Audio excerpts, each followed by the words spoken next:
গ্রিনল্যান্ডের নিয়ন্ত্রণ নেয়ার আগ্রহ নেই যুক্তরাষ্ট্রের প্রতিদ্বন্দ্বী দেশ রাশিয়ার। কারণ সেখানে বিনিয়োগের ক্ষেত্রে অবকাঠামোগত ঘাটতি রয়েছে এবং পরিচালনা খরচ ব্যয়বহুল। বরং নিজস্ব আর্কটিক অঞ্চলে বড় আকারে প্রাকৃতিক সম্পদ নিয়ন্ত্রণ করে মস্কো। রুশ সংবাদ মাধ্যম আরটির বিশ্লেষণে এসব তথ্য উঠে এসেছে। বৃহত্তর আর্কটিক অঞ্চলের নিরাপত্তা ইস্যুতে গ্রিনল্যান্ডের খনিজ সম্পদে রাশিয়া চীনের প্রবেশাধিকার সীমিত করার উপায় নিয়ে আলোচনা করছেন পশ্চিমা কর্মকর্তারা। আলোচনার মধ্যে রয়েছে ন্যাটোভুক্ত নয় এমন দেশগুলোর গ্রিনল্যান্ডে খনিজ অনুসন্ধান লাইসেন্সের তদারকি কঠোর করা।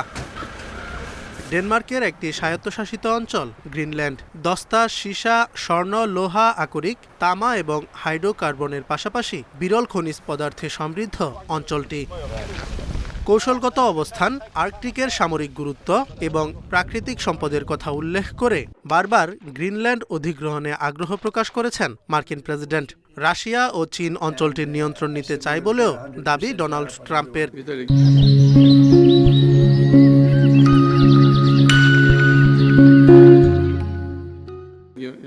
তবে রুশ প্রেসিডেন্ট ভ্লাদিমির পুতিন জানান, গ্রিনল্যান্ড পরিস্থিতিতে কোনোভাবেই উদ্বিগ্ন নয় মস্কো।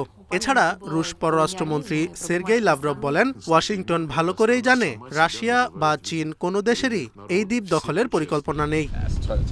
এদিকে ডেনমার্কে নিযুক্ত রুশ রাষ্ট্রদূত ভ্লাদিমির বারবিন বলছেন, গ্রিনল্যান্ডে বিনিয়োগ করে অর্থনৈতিকভাবে লাভবান হওয়া কঠিন, কারণ সেখানে অবকাঠামোগত ঘাটতি রয়েছে এবং পরিচালনা খরচও ব্যয়বহুল। বারবিনের মতে, আর্কটিক অঞ্চলে নিজেদের এলাকায় বড় আকারের প্রাকৃতিক সম্পদের নিয়ন্ত্রণ করে মস্কো। এর মধ্যে রয়েছে তেল ও গ্যাস ক্ষেত্র, নিকেল, তামা ও প্যালাডিয়ামের বড় মজুদ। এছাড়া রয়েছে কয়লা, সোনা, হীরা ও বিরল খনিজ উপাদান। Zobayer Hussain, independent news.